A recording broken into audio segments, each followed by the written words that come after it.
superhighway was done by the Chinese. The road in Uganda from Entebbe to Kampala is being done by the Chinese. The port of Tema in Ghana is being done by the Chinese. The airport in Ghana is being done by the Chinese. Oh, the Chinese. Oh, the Chinese. Where are our engineers? Where are our doctors? Right now, I would not be surprised if at the University of Namibia there is not an institute called the Confucius Institute.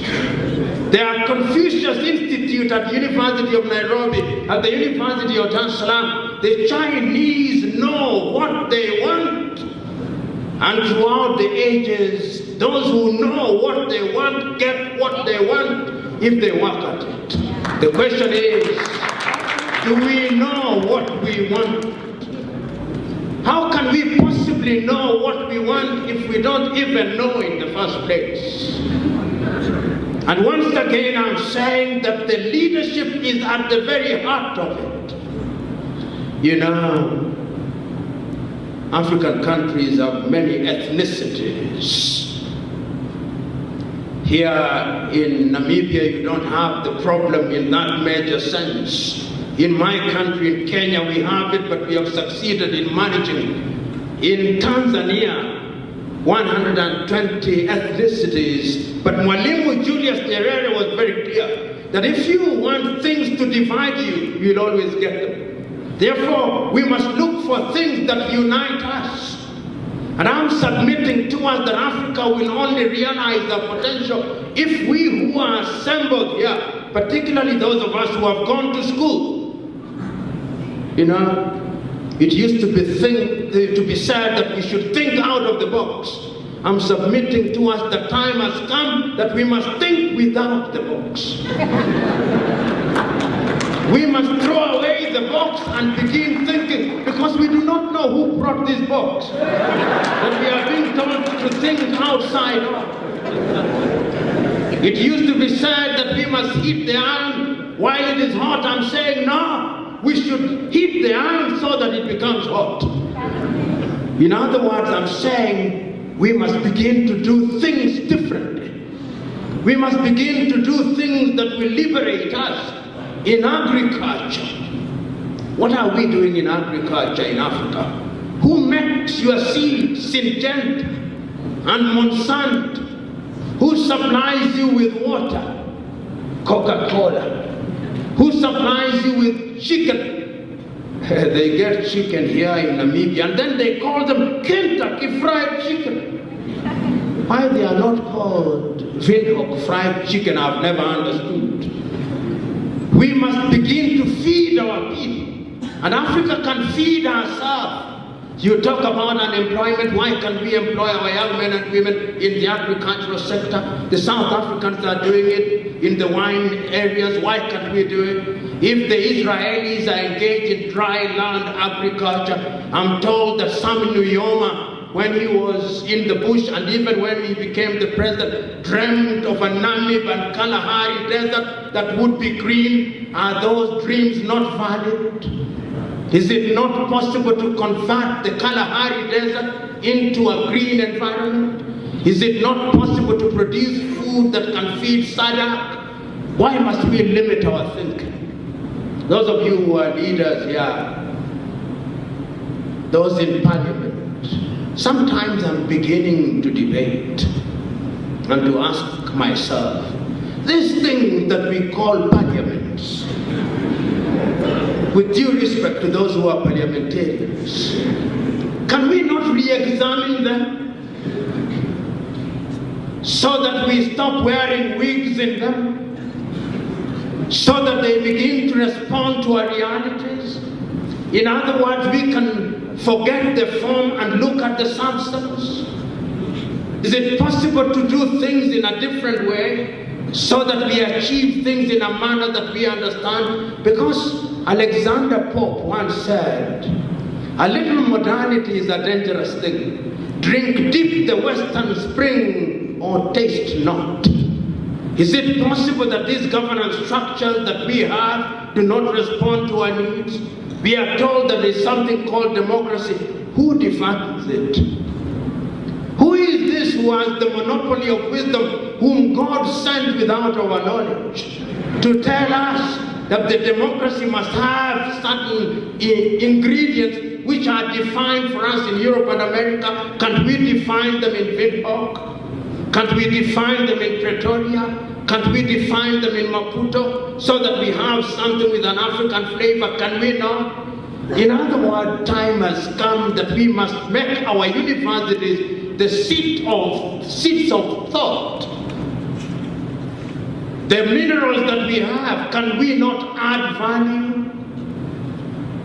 The borders that we have, and I said in the morning and I'll repeat it again, why?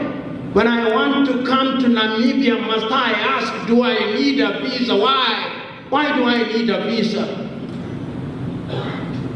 Why do I need a visa to go to Liberia? Why do I need a visa to go to Ghana? Why can't I wake up in Nairobi in the morning and come to Windhoek here just to see Windhoek? Because an American in Boston, Massachusetts can wake up in the morning, fly 6 hours, and is only grappling with one currency, the dollar. Look at your Africa. Then you delude yourself that you can grow. How can you grow?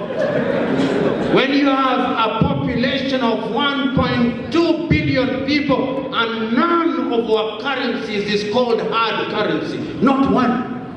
Not one.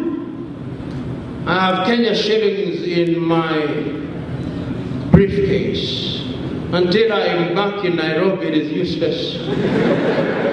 I'll carry a souvenir of $1 Namibian to beef up and enrich my money collection, but it will be useless.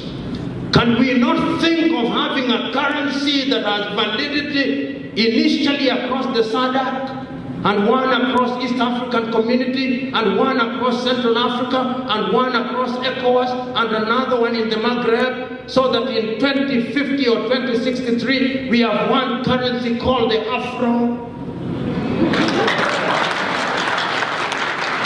Is it not possible? Is it beyond our imagination? Particularly the young people who are here, when we are talking about Agenda 2063, is it not possible? Is it not something that we can imagine? I'm submitting to us that it can be done. I'm submitting to us that we must begin to work at it. You know, sometimes when I think about Africa and I'm told that Namibia is 95% Christian, nominal Christians.